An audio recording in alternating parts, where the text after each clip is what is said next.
जय श्री कृष्ण, जय राधे राधे। कृष्ण राधे की जय, राधे कृष्णा की जय। कृष्ण राधे की जय, राधे कृष्णा की जय। मुरली वाले कन्हैया तेरी जय। जय हो बंसी वाले कन्हैया तेरी जय जय जय।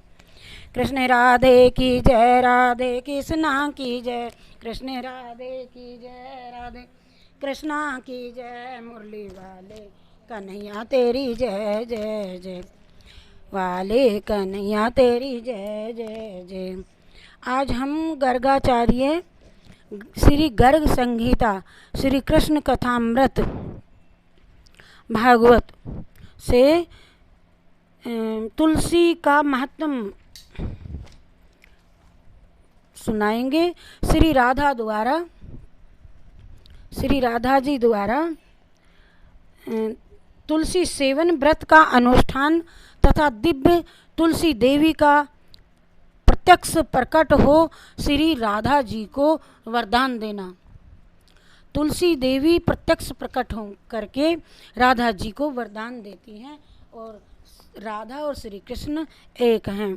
श्री नारद जी कहते हैं कि राजन, श्री राधा की बात सुन करके समस्त सखियों में श्रेष्ठ चंद्रानना ने अपने हृदय में एक क्षण तक कुछ विचार किया, फिर इस प्रकार से उत्तर दिया। ललिता और श्री राधा की बात हो रही है, एक चंद्र सखी भी है वहाँ पर, और श्री राधा को सखी ने कहा कि तुम श्री कृष्ण की प्रसन्नता के लिए किसी देवता की पूजा ऐसे पूजा करो, मैं तुम्हें बताती हूँ, उससे मनोवांछित वस्तु मिलेगी। भद्रे महामते, तुमने गर्गाचार्य जी के मुख से शास्त्र चर्चाएं सुनी हैं, इसलिए तुम मुझे कोई ऐसा व्रत बताओ। श्री राधा जी कहती हैं चंद्रानना से कि मुझे कोई ऐसा व्रत बताओ जिससे मेरा और श्री कृष्ण का सदैव मिलन हो। अर्थात मिलन तो उनका है ही, वे एक ही शरीर हैं, परंतु कलयुग में हम सबको समझने के लिए यह बताया गया। ललिता ने कहा, सखी श्री कृष्ण को तो तुम चाहती हो, मधुसूदन श्री कृष्ण भी तुम्हारी सदैव अभिलाषा रखते हैं और तुम दोनों का तेज भेदभाव से रहित है। तुम एक हो, लोग अज्ञानवश ही उसे दो मानते हैं। तथापि सती साध्वी देवी, तुम श्री कृष्ण के लिए निष्काम कर्म करो, जिससे पराभक्ति के द्वारा तुम्हारा मनोरथ पूर्ण हो। और सारी बात सुनकर के ललिता सखी उन्हें प्रणाम करके श्री राधा जी को सारी बात बताती हैं। एकांत में जाकर बोलती हैं और बोलते समय उनके मुख पर मधुर हास की छटा होती है। श्री कृष्ण जी का आकार, वेशभूषा और उनकी आकृति उन्हें बताती हैं, दिखाती हैं। तो श्री राधा की बात सुन करके नारद जी कहते हैं, सुनकर सखियों में श्रेष्ठ चंद्रानना ने अपने हृदय में एक क्षण तक कुछ विचार किया कि अब तुम्हें क्या बताऊं। फिर इस प्रकार से बताया। चंद्रानना बोली हैं राधे से, राधे, परम सौभाग्यदायक महान पुण्यजनक तथा श्री कृष्ण की भी प्राप्ति के लिए वरदायक व्रत है तुलसी की सेवा सर्वश्रेष्ठ। चंद्रानना ने श्री राधे को कहा कि श्री कृष्ण जी से मिलने का उत्तम व्रत श्री तुलसी देवी जी की पूजा करना है। चंद्रानना बोली, राधे, परम सौभाग्यदायक महान पुण्यजनक तथा श्री कृष्ण की भी प्राप्ति के वरदायक व्रत है ये लिए, और तुलसी की सेवा सदैव करो। मेरी राय में तुलसी सेवन का ही नियम तुमको लेना चाहिए, क्योंकि तुलसी का यदि स्पर्श अथवा ध्यान, नाम कीर्तन, स्तवन, आरोपण, लगाना, पौधा रोपना, सिंचन करना, सींचना और तुलसी दल से ही नित्य पूजन किया जाए, तुलसी दल से ही ठाकुर जी का, और वह महान पुण्यप्रद होता है। सुबह जो प्रतिदिन तुलसी की 9 प्रकार की भक्ति करते हैं, वे कोटि कोटि सहस्त्र युगों तक अपने उस सुकृत्य का उत्तम फल भोगते हैं। मनुष्यों की लगाई हुई तुलसी जब तक उसमें शाखा होती हैं, प्रशाखा होती हैं, बीज मंजरी आती है, पुष्प और सुंदर दलों के द्वारा साथ पृथ्वी पर जूं जूं बढ़ती रहती है, तब तक उनके वंश में जो जो जन्म लेते हैं वे सब उन आरोपण करने वाले मनुष्य के साथ 2000 कल्पों तक श्री हरि के धाम में निवास करता है, जो तुलसी का रोपण करता है, पौधे को लगाता है, 2000 वर्षों तक, कल्पों तक श्री हरि के ही धाम में निवास करता है। हे राधिके, संपूर्ण पत्रों, जितने भी पत्र तुलसी के, संपूर्ण पत्रों और पुष्पों को भगवान के चरणों में चढ़ाने से जो फल मिलता है वह सदा एकमात्र तुलसी दल के अर्पण से प्राप्त हो जाता है। जो मनुष्य तुलसी दलों से श्री हरि की पूजा करता है, अपना करता है, वह जल में पद्म पत्र की भांति पाप से कभी लिप्त नहीं होता।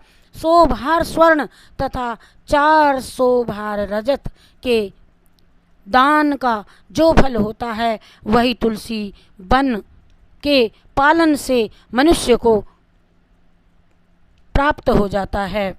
हे राधे, जिसके घर में तुलसी का वन या बगीचा होता है उसका वह घर तीर्थ रूप होता है।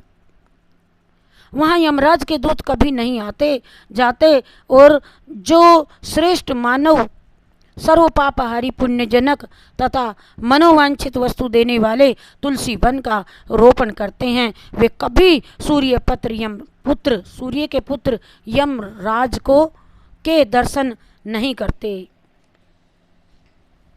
यमराज उनके घर कभी नहीं आते जहाँ तुलसी वन होता है। जो श्रेष्ठ मानव सर्वपापहारी पुण्यजनक तथा मनोवांछित वस्तु देने वाले तुलसी वन का रोपण करते हैं, वे कभी सूर्य पुत्र यम को नहीं देखते। और रोपण, पालन, सींचन, रोपने से, पौधा लगाने से, पालन करने से अर्थात उसे सींचने से, वे उसके दर्शन और उसका स्पर्श करने से तुलसी मनुष्यों के मन, वाणी और शरीर की द्वारा संचित समस्त पापों को दग्ध कर देती है। पुष्कर आदि तीर्थ, गंगा आदि नदियां, सब वासुदेव आदि देवता तुलसी दल में ही निवास करते हैं। जो तुलसी की मंजरी सिर पर रख करके प्राण त्याग करता है वह सैकड़ों पापों से मुक्त हो जाता है। युक्त क्यों ना हो, सैकड़ों पापों से युक्त क्यों ना हो, यमराज उसकी ओर देख भी नहीं सकते। जो मनुष्य तुलसी काष्ठ का घिसा हुआ चंदन लगाता है उसके शरीर को उसका यहाँ क्रियामान पाप तक भी नहीं छूता। हे सुभय बहन, चंद्रानला कहती है, जहाँ जहाँ तुलसी वन की छाया हो वहाँ वहाँ पितरों का श्राद्ध करना चाहिए। वहाँ दिया हुआ श्राद्ध संबंधी दान अक्षय फल को प्राप्त होता है, अक्षय होता है।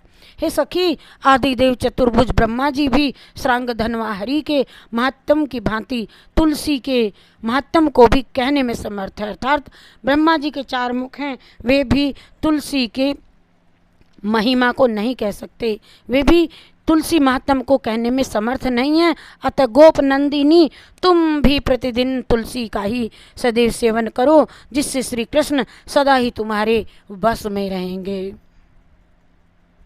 श्री नारद जी कहते हैं, नरसेश्वर हे बहुलास्व। इस प्रकार चंद्रानना की कही हुई बात सुनकर राजेश्वरी श्री राधा ने साक्षात श्री हरि को संतुष्ट करने वाले तुलसी सेवन का व्रत आरंभ कर दिया।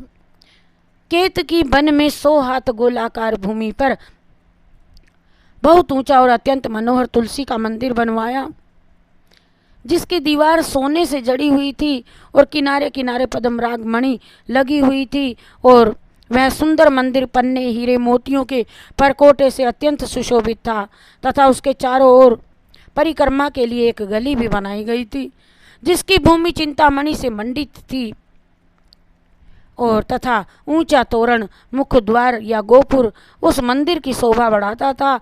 वहाँ स्वर्ण में ध्वज दंड से युक्त पताका फहरा रही थी। चारों ओर ताने हुए सुनहले वितानों चंदोमों के कारण वह तुलसी मंदिर वैजयंती पताका से युक्त इंद्र भवन सा दे दीप्यमान था।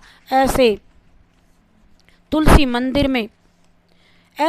मंदिर के मध्य भाग में हरे पल्लवों से सुशोभित तुलसी की स्थापना करके श्री राधा ने अभिजीत मुहूर्त में उनकी सेवा प्रारंभ कर दी। श्री गर्गाचार्य जी को बुला करके उनकी बताई हुई विधि से सती श्री राधा ने बड़े भक्ति भाव से श्री कृष्ण जी को संतुष्ट करने के लिए अश्विन शुक्ला पूर्णिमा से लेकर के चैत्र पूर्णिमा तक तुलसी सेवन का व्रत अनुष्ठान किया।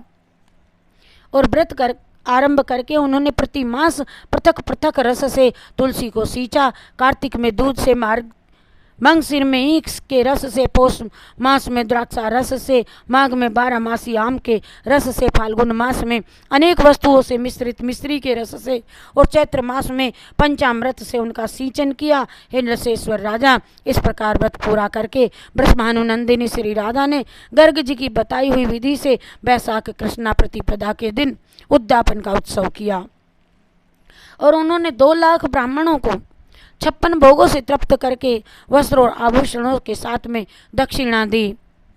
हे विदेहराज, मोटे मोटे दिव्य मोतियों का 1 लाख भार, स्वर्ण का 1 कोटि भार गगराचार्य जी को दिया।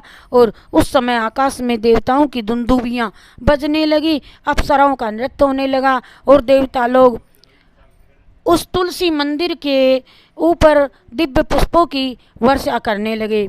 उसी समय स्वर्ण में सिंहासन पर विराजमान हरिप्रिया तुलसी देवी प्रकट हुई और उनके 4 भुजाएं थी, कमल दल के समान विशाल नेत्र थे और 16 वर्ष की सी अवस्था एवं श्याम कांति की थी। मस्तक पर हिम में किरीट प्रकाशित था और कानों में कांचन में कुंडल झलमला रहे थे।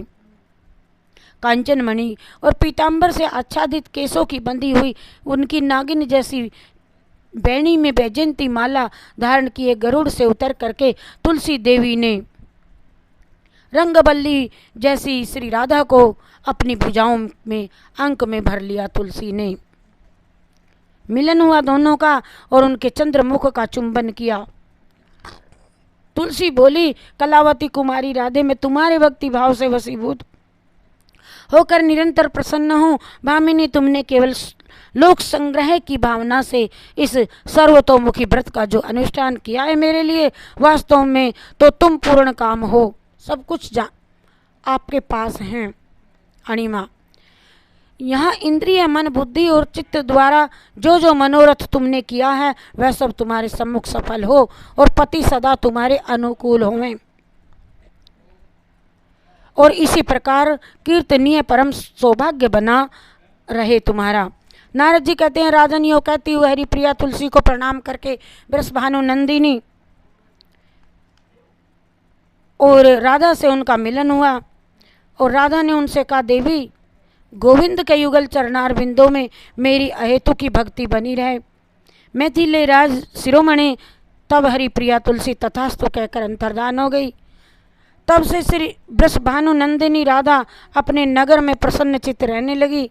राजन, इस पृथ्वी पर जो मनुष्य भक्ति परायण हो श्री राधिका जी के इस विचित्र उपाख्यान को सुनता है और मनि मन त्रिवर्ग सुख का अनुभव करके वह अंत में भगवान को पाकर के कृतकृत्य हो जाता है। बोलो जय श्री कृष्ण चंद्र भगवान की जय। कृष्ण राधे की जय, राधे कृष्णा की जय, कृष्ण राधे की जय, राधे कृष्णा। हो मुरली वाले कन्हैया तेरी जय, जय बंसी वाले कन्हैया तेरी जय। हो कृष्ण राधे की जय, राधे कृष्णा की जय, कृष्ण राधे की जय, राधे कृष्णा की जय। मुरली वाले कन्हैया तेरी जय, जय बंसी वाले कन्हैया तेरी जय, जय जय मुरली वाले कन्हैया तेरी जय। जय श्री कृष्ण, जय राधे राधे, जय श्री कृष्ण, जय राधे राधे। लो जी।